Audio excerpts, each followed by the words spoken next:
विकट से विकट परिस्थिति में भी हमें हिम्मत नहीं हारनी चाहिए। यदि हम विकट परिस्थिति में भी हिम्मत बना के रखते हैं तो विकट परिस्थिति से हम अवश्य बाहर निकल ही आते हैं। नमस्कार दोस्तों, मैं नरेंद्र कुमार एक छोटी सी कहानी के साथ। एक व्यापारी ने किसान को कुछ कर्ज दिया और लगातार खेत में फसल बर्बाद होने के कारण किसान व्यापारी का कर्ज चुका नहीं पा रहा था। किसान की एक सुंदर और जवान बेटी थी।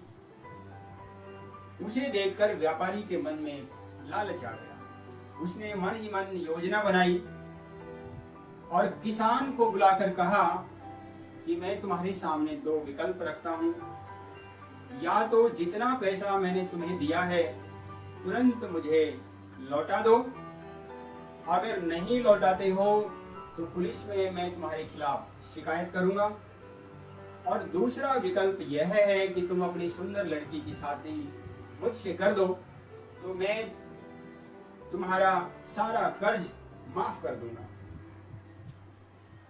किसान बेबसी का मारा था, समझ नहीं पा रहा था उसे क्या करना चाहिए। उसने अपनी बेटी के सामने परेशानी बताई। अब बेटी ने भी सोचा, यदि व्यापारी की बात को नहीं माना जाता तो मेरे पिता को कर्ज की एवज में जेल जाना पड़ेगा, और यदि मैं व्यापारी की बात को मानकर उससे शादी कर लेती हूं तो मेरी जिंदगी बेकार हो जाएगी, क्योंकि व्यापारी की उम्र भी काफी थी और बेहद कुरूप भी था। जब किसान की तरफ से कोई समाचार नहीं आया तो व्यापारी किसान के खेत में ही पहुंच गया। किसान ने देखा व्यापारी आ रहा है, मन ही मन किसान डर गया और व्यापारी पास आते आते अपने मन में कुछ योजना बुन रहा था। सड़क पर बहुत सारी रोड़ी थी, छोटे छोटे कंकर थे। व्यापारी ने दो कंकर उठाए और अपने हाथ में लिए थैले में डाल लिए, और किसान के पास जाकर एक विकल्प और रखा कि जो थैला मेरे हाथ में है मैंने इसमें दो गोलियां रखी हैं, एक गोली काली है और दूसरी गोली सफेद है।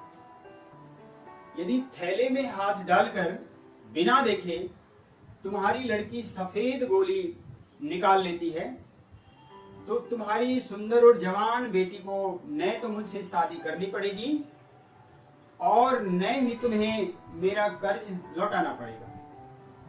परंतु यदि वह काली गोली निकालती है तो तुम्हारी सुंदर और जवान बेटी को मुझसे शादी तो करनी होगी, परंतु तुम्हारा कर्ज तब भी माफ हो जाएगा। किसान की बेटी बहुत बुद्धिमान थी। उसने व्यापारी की चाल को पकड़ लिया। उसने देखा कि व्यापारी ने दो गोलियां, दो कंकर डाले हैं और दोनों ही काले हैं। वह व्यापारी की पोल पट्टी खोलकर अपने पिता के लिए और समस्याएं पैदा करना नहीं चाहती थी, क्योंकि वह जानती थी कि व्यापारी उसके पिता को किसी और तरीके से फंसाएगा। उसने व्यापारी की बात मान ली और थैला अपने हाथ में ले लिया। उसने हाथ डालकर एक गोली निकाली और गोली निकालते ही उसे उछाल दी। अब वह गोली रास्ते में पड़े कंकरों में जाकर मिल गई। व्यापारी बड़ा नाराज हुआ और व्यापारी ने कहा कि ये तुमने क्या किया।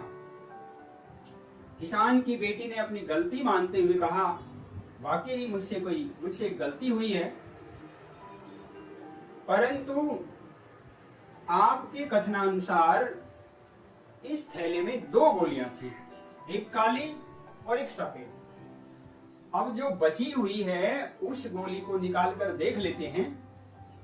अगर वह गोली काली निकली तो मेरे द्वारा निकाली गई गोली सफेद थी, और यदि वह गोली सफेद निकली तो मेरे द्वारा निकाली गई गोली काली थी। व्यापारी किसान की बेटी की हां में हां मिलाने को मजबूर था।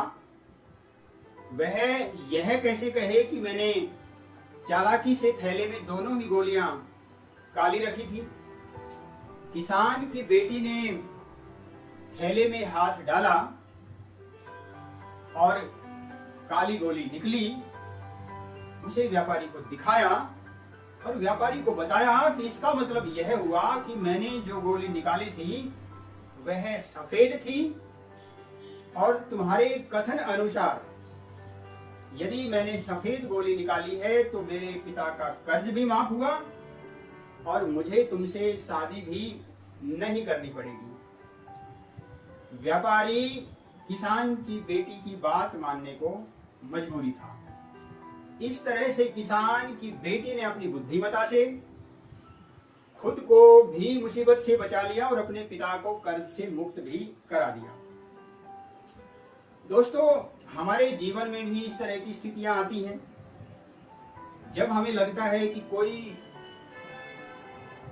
विकल्प नहीं बचा, अब तो हमें समस्याओं के सामने सरेंडर करना ही पड़ेगा। परंतु दोस्तों मानिए, तब भी कोई न कोई युक्ति बनी रहती है। हमें पानी की तरह बनना चाहिए। यदि हम शांत और निर्मल चित्त से सोचते हैं, जिस प्रकार पानी जरा सा भी जगह मिलते ही निकल जाता है, उसी प्रकार यदि हम शांत और निर्मल चित्त से सोचें तो बड़ी से बड़ी समस्या से बाहर निकल सकते हैं।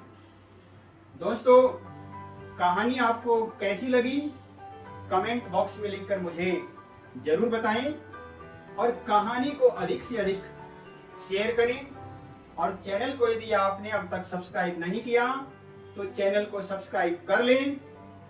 कोरोना कोविड के सभी नियमों का पालन करें। जान है तो जहान है दोस्तों। अपने स्वास्थ्य को बचाए रखें, अपनी जान को बचाए रखें। व्यर्थ में घर से बाहर ना निकलें तो डबल मास्क पहनकर ही बाहर से निकलें। फिर आपसे एक नई कहानी के साथ मिलना होगा। तब तक के लिए नमस्कार, जय हिंद, जय भारत।